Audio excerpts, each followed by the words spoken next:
Assalamualaikum warahmatullahi wabarakatuh. Jumpa kembali dengan Pak Adi. Kali ini Pak Adi akan menemani anak-anak kelas 5 untuk belajar di tema 1, organ gerak hewan dan manusia. Nah, di subtema 1, pembelajaran 1 kali ini kita akan belajar terkait dengan alat gerak aktif dan juga alat gerak pasif. Nah, di samping itu ada juga muatan terkait dengan bahasa Indonesia, yaitu ide pokok atau gagasan pokok ya. Nah, dengan dua materi itu, mari kita pelajari dengan seksama ya. Jangan lupa berdoa terlebih dahulu agar ilmu ataupun apa yang kita pelajari bisa dapat bermanfaat dan memberi pengembangan diri, memberi peningkatan pengetahuan untuk kita semua. Oke, langsung saja kita simak materi terkait dengan organ gerak ini. Nah, terkait dengan organ gerak pada hewan dan juga manusia. Manusia dan hewan pasti memiliki organ gerak. Organ gerak ini berfungsi untuk ya, misalnya berjalan, berlari, ya, ataupun beraktivitas. Kalau burung ya digunakan untuk terbang. Kalau ya ada kata untuk melompat dan lain-lain itu adalah salah satu bentuk-bentuk gerak dari hewan ataupun dari manusia. Nah, eh gerak ya, kita harus tahu dulu apa yang dimaksud dengan gerak. Gerak adalah kegiatan berpindah tempat atau adanya perubahan posisi, baik seluruh atau bagian tubuh.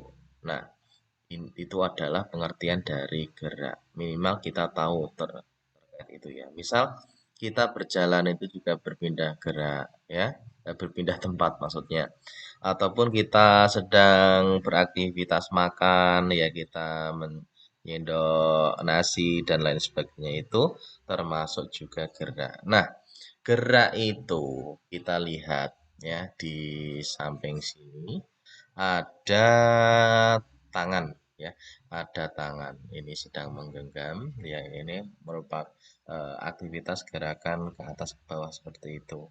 Nah, ini ternyata kita ditunjukkan ada tulang. Ya, di sini ada tulang dan di sini juga ada otot. Nah, ternyata ini alat gerak manusia ataupun hewan terdiri dari dua macam. Yang pertama adalah alat gerak aktif, yaitu otot. Nah, disebut alat gerak aktif karena dapat bergerak. Nah, ini ototnya bisa bergerak. Kita menggerakkan tangan itu otot di dalam itu ikut bergerak seperti itu, ya. Dan yang kedua adalah alat gerak pasif atau tulang. Disebut alat gerak pasif karena tanpa gerakan otot, tulang tidak dapat melakukan gerakan. Nah, jadi tanpa adanya otot, tulang itu tidak bisa bergerak ya. Tulang kita tidak bisa bergerak kalau tidak ada otot. Bisa kita tunjukkan seperti ini ya. Seperti halnya kita melihat kerangka manusia. Ada bagian kepala, ada bagian dada, ada bagian tangan, kaki, dan seterusnya. Nah, itu kan tidak ada ototnya ya, tulang-tulang saja. Jadi, itu pun tidak dapat melakukan gerakan. Nah, kita manusia ini ada ototnya, ada tulangnya ya.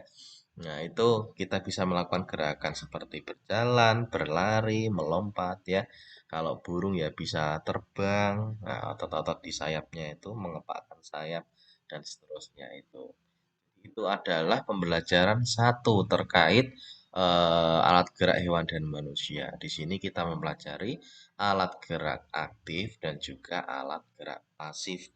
Kalau alat gerak aktif disebut dengan otot, kalau alat gerak pasif disebut dengan tulang. Maksudnya tulang itu ya. Nah, seperti itu. Mudah bukan ya?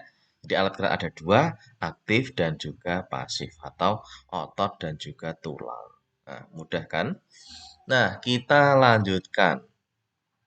Nah, di pembelajaran satu ini ada muatan bahasa Indonesia. Nah, ini terkait dengan ide pokok atau informasi yang disampaikan melalui teks itu terdapat ide pokok. Nah, ide pokok itu yang seperti apa? Nah, ide pokok itu merupakan inti atau dasar permasalahan suatu teks atau bacaan. Ide pokok dalam teks sering juga disebut pokok pikiran atau gagasan utama karena berisi gagasan dasar oleh penulis. Nah, ide pokok ini merupakan inti sari atau informasi utama, informasi paling penting dari suatu bacaan, suatu teks atau dari suatu paragraf. Jadi suatu paragraf itu menyampaikan suatu ide pokok, intinya apa, baru nanti dijelaskan seperti itu. Nah, cara menentukan ide pokok itu dapat kita lakukan dengan cara membaca teks dengan seksama secara keseluruhan dan mencari kalimat utama dari teks tersebut. Biasanya ide pokok biasanya kita jumpai pada kalimat utama tersebut. Nah, masih bingung ya? Kira-kira masih bingung ide pokok itu yang seperti apa? Nah, kita akan melihat contoh ya. Kita akan melihat contoh untuk mempermudah kita. Nah, ini kita akan membaca teks terkait dengan gurita. Nah, di sini ada satu paragraf terkait dengan gurita. Kita baca bersama-sama ya. Gurita. Gurita merupakan salah satu jenis hewan tidak bertulang belakang yang dikenal sebagai hewan yang cerdik dan pintar. Hal itu karena seekor gurita memiliki daya ingat yang cukup kuat. Gurita dapat memecahkan masalah yang dialaminya lebih cepat dengan cara mengingat pengalamannya ketika memecahkan masalah yang sama. Selain itu, gurita juga dikenal sebagai perenang yang cukup cepat. Gurita menggunakan gerakan pendorong jet untuk bergerak cepat dan berenang jarak jauh. Nah, ya, dengan informasi terkait dengan gurita ini, ada yang namanya kalimat utama yang menyimpan ide pokok. Nah, seperti itu. Secara singkat, secara jelas, bahwasanya ide pokok berada di kalimat utama. Nah, kalimat utama yang memiliki ide pokok ini, ide pokok itu suatu inti, inti dari bacaan. Inti ya. Jadi dalam suatu paragraf atau suatu bacaan itu ada inti dan juga ada penjelas. Ini kita melihat gurita merupakan salah satu jenis hewan tidak bertulang belakang yang dikenal sebagai hewan yang cerdik dan pintar. Ini merupakan kalimat utama dengan ide pokok gurita merupakan hewan tidak bertulang belakang yang cerdik dan pintar. Nah, intinya bacaan ini adalah itu, bahwasanya gurita adalah hewan cerdik dan pintar. Nah, itu adalah ide pokoknya. Terus dijelaskan. Nah, ini berikutnya. Setelah kalimat cerdik dan pintar, ada kalimat penjelas. Menjelaskan bagaimana gurita itu dikatakan cerdik dan pintar. Nah, itu adalah kalimat penjelasnya adalah sebagai berikut. Hal itu karena seekor gurita memiliki daya ingat yang cukup kuat. Nah, ini penjelasan pertama. Penjelasan berikutnya, gurita dapat memecahkan masalah yang dialaminya lebih cepat dengan cara mengingat pengalamannya ketika memecahkan masalah yang sama. Ini juga penjelas yang kedua, ya. Selain itu, nah ini penjelasannya dikuatkan lagi. Selain itu, gurita juga dikenal sebagai perenang yang cukup cepat. Hmm. Nah, gurita menggunakan gerakan pendorong jet untuk bergerak cepat dan berenang.